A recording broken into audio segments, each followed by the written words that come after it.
Welcome to focus.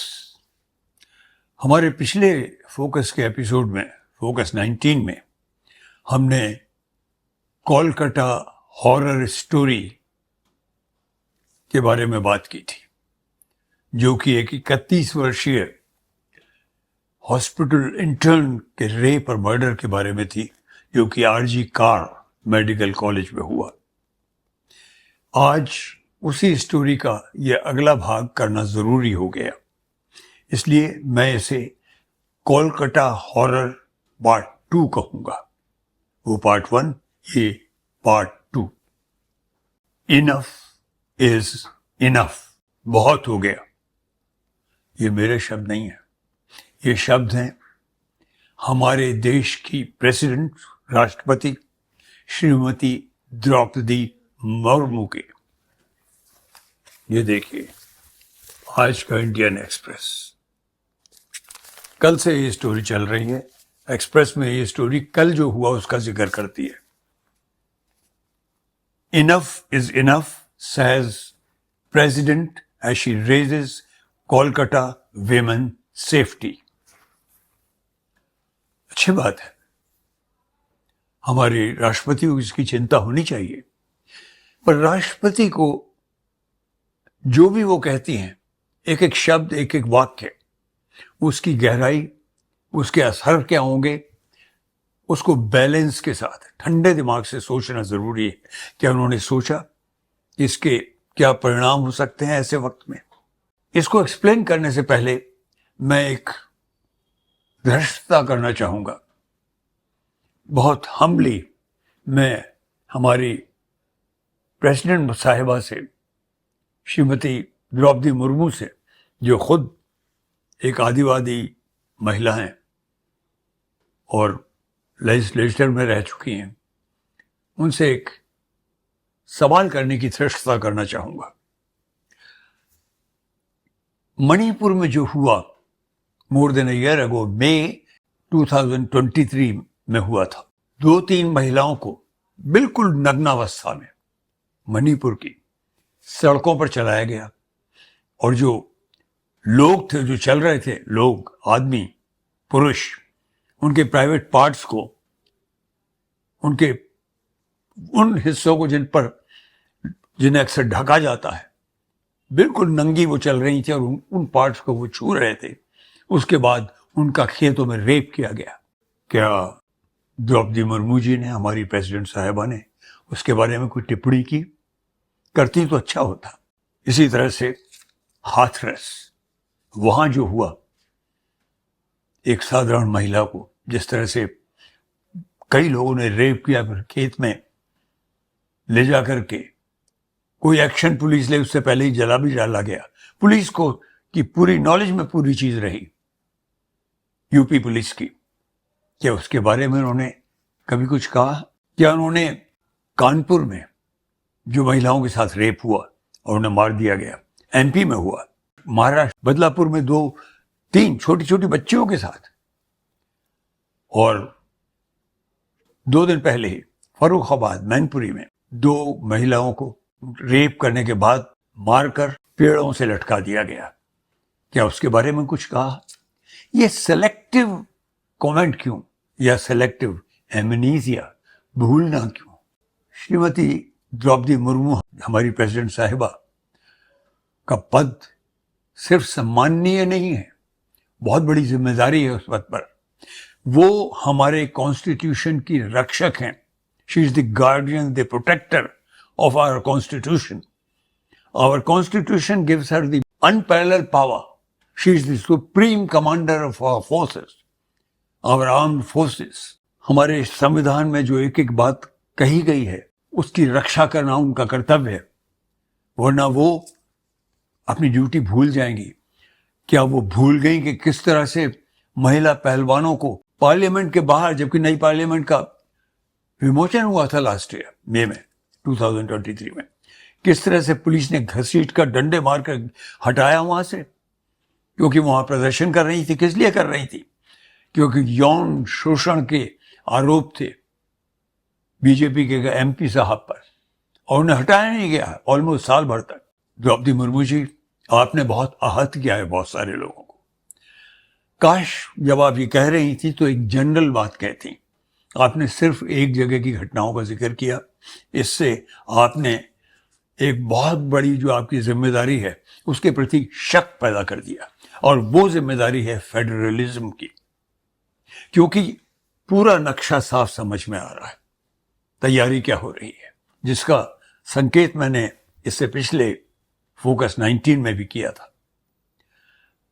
The political jugglery साफ दिख रही है, वो पॉलिटिकल जगलरी। मैंने कहा था उस वीडियो में कि सबसे खतरनाक चीज जो है वो है elephant in the room, the politician, जो अपनी गंदी चाल खेलने से बाज नहीं आता। जिस तरह से हमारी सत्तारूढ़ पार्टी जो यहाँ है, उसने उसको नाम भी दिया अभया, वो भी सोच समझ कर डाला गया। वो नाम भी जिस तरह से 2012 में निर्भया कांड हुआ था, उस बच्ची का जिस तरह से रेप और उसके साथ अत्याचार हुआ था, वो बाद में स्वर्गवासी हो गई थी, उसे निर्भया कहा गया था, तो इसका नाम अभय डाला गया ताकि एकदम घंटी बज जाए। बहुत सुलझी हुई पॉलिटिक्स। फिर इसमें कोई शक नहीं कि कोलकाता पुलिस ने थोड़ी ढील बरती, फौरन एफआईआर क्यों नहीं किया, क्योंकि सुप्रीम कोर्ट ने 20 अगस्त को संज्ञान लिया इस बात का सुओ मोटो, तो डाटा पुलिस कमिश्नर को और कोलकाता पुलिस को ये वाकई उनकी भूल थी, लापरवाही थी, फौरन एफआईआर होना चाहिए था। पर फिर दूसरा सत्य ये भी है कि अगले ही दिन उस अपराधी को पकड़ लिया गया जिसने ये रेप किया था और मर्डर किया था। उसका नाम है संजय रॉय, और उसने अपना अपराध कबूल किया है। अभी तक किसी और का नाम सामने नहीं आया है, जबकि उस दिन जब पोस्टमार्टम हो रहा था 10 तारीख को शाम को, जिसके बाद एफआईआर किया गया, तरह तरह की पॉलिटिक्स शुरू हो गई थी। बल्कि सुबह भी जब उस बच्ची के माँ बाप जब अस्पताल आए थे, उन्हें जो खबर दी गई थी, तो उनके एक पारिवारिक मित्र लेडी ने जिस तरह से बयान किया था, उसमें भी ड्रामा था। कहा गया था कि उसकी टांगें बिल्कुल 90 डिग्री इस तरह से थी, जो तभी हो सकता है जब पेल्विक गर्डल को तोड़ा जाए। पेल्विक गर्डल तभी टूटती है जब बहुत सारे लोगों ने उसके साथ जबरदस्ती की हो। जो जांच हुई, डॉक्टरी जांच हुई, उसमें जो रिपोर्ट्स आई, उसमें पता चला कि बहुत सी बातें सिर्फ अटकलें लगा ली गई, अफवाह के तौर पर अफवाहें फैलाई गई। किसने फैलाई है अफवाहें? कितना खतरा है इन अफवाहों से, ये कोई किसी ने अंदाज नहीं किया। और 14 अगस्त को हाई कोर्ट कैलकाटा के कहने पर, हाई कोर्ट वेस्ट बंगाल के कहने पर, यह केस सीबीआई को सुपुर्द कर दिया गया था, जो ममता बनर्जी खुद भी कह चुकी थी कि हम इसको सीबीआई को देने के लिए तैयार है। आज 16 दिन बल्कि 17 दिन हो चुके हैं। Where is CBI? सीबीआई ने किसी और को अभी तक गिरफ्तार क्यों नहीं किया?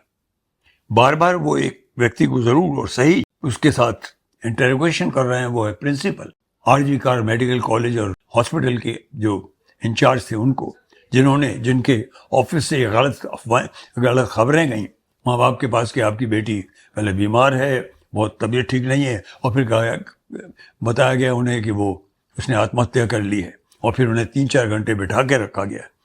वो क्यों हुआ, क्या हुआ, उसका भी अभी तक कोई उसके बारे में असली हकीकत क्या है, किसने फैलाया, अभी तक इसका कोई सुराग नहीं मिला है। संजय रॉय, उसको बंगाल पुलिस ने, कोलकाता पुलिस ने अरेस्ट किया।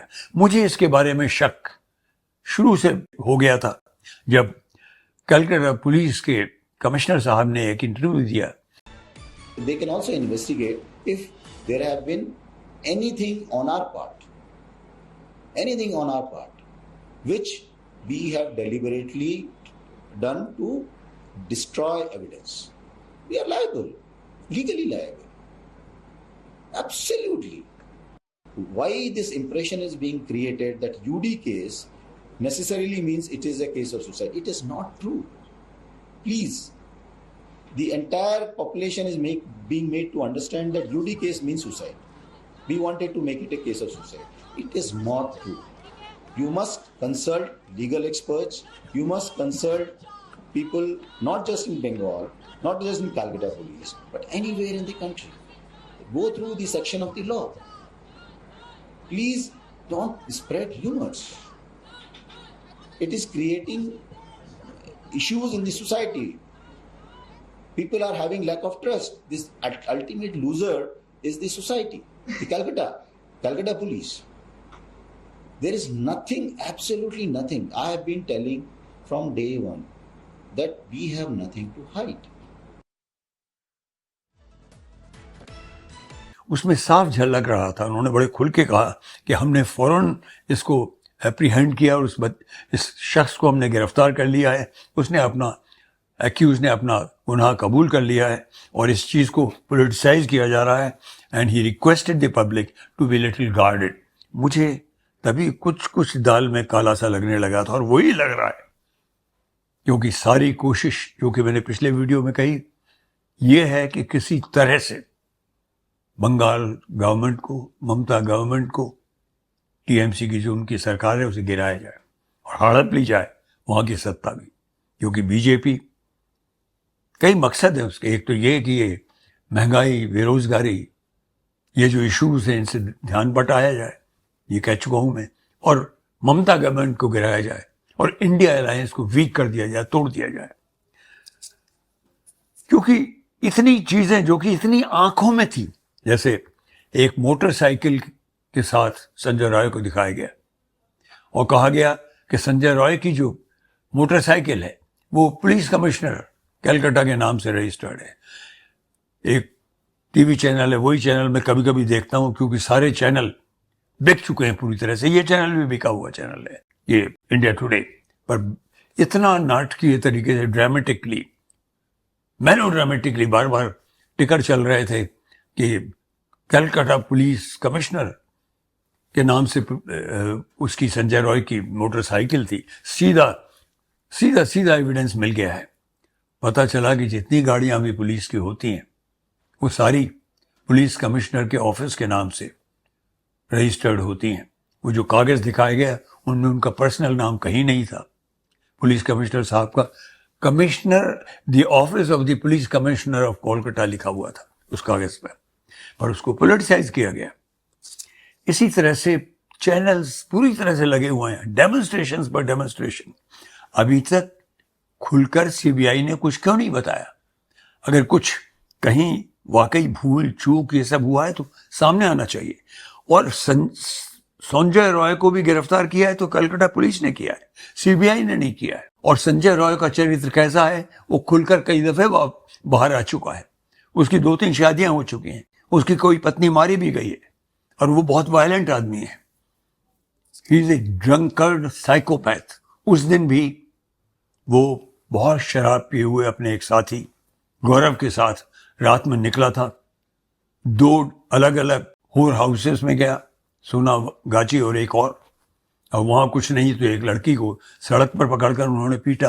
फिर ये हॉस्पिटल में आया जहाँ ये लड़की, ये 31 वर्ष की ये इंटर्न सोई हुई थी और उसके साथ रेप किया और उसका मर्डर किया, क्योंकि उसने प्रतिरोध किया होगा, लड़ने की कोशिश की होगी, बचाने की कोशिश की होगी। तो उसके जगह जगह घाव मिले, इसके शरीर पर भी मिले, तो और इसका ब्लूटूथ पड़ा हुआ वहाँ मिला। तो अगर क्रेडिट जाता है तो सिर्फ बंगाल पुलिस को जाता है, कलकत्ता पुलिस को जाता है। और अगर वो गलत है और उन्होंने कुछ गलत किया है तो खुल के वो बात अब तक सामने क्यों नहीं आई है, कब आएगी? ये वीडियो करने का उद्देश्य बहुत इंपॉर्टेंट है, क्योंकि अगर इस तरह से गलत हरकतों से एक राज्य की सरकार को गिरा दिया जाता है तो जो हमारे कॉन्स्टिट्यूशन में फेडरलिज्म का प्रावधान है उसको खतरा पहुंचेगा।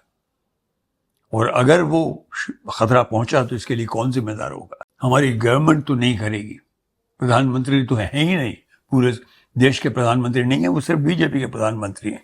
क्या हमारी प्रेसिडेंट भी सिर्फ बीजेपी के राष्ट्रपति हैं? Who will save my constitution and who will save me? UP government announce करती है कि वो एक नया कानून ला रहे हैं कि अगर कोई सरकार को क्रिटिसाइज करेगा तो उसे आजीवन जेल में डाला जा सकता है। सोशल मीडिया पे अगर कोई क्रिटिसाइज करेगा, ये क्या हो रहा है? प्रेसिडेंट साहिबा को यह सुनाई नहीं देता? ये हमारा जो बेसिक स्ट्रक्चर है कॉन्स्टिट्यूशन का, जिसमें फंडामेंटल राइट, आज़ादी बोलने की, एक्सप्रेस करने की, वो स्ट्रांगली निहित है, उनको ये बात गलत नहीं लगी? क्यों नहीं इस पर एक्शन लिया गया? सारी प्रॉब्लम मैं और आप हैं, हम लोग सकर्स हैं। बड़ी आसानी से हमें गुमराह किया जा सकता है और किया जा रहा है। हम पढ़ते नहीं देखते, हम ये नहीं देखते कि कोई बहुत बड़ा चालाक एक राक्षस हमारे साथ गेम खेल रहा है, हमको गुमराह कर रहा है, हमारे मस्तिष्क के साथ खेल रहा है, माइंड गेम्स हो रहे हैं, ताकि हमारे जहन में बैठ जाए ये गलत सरकार इसे तोड़ा जाए। I think it's a dangerous time for my country.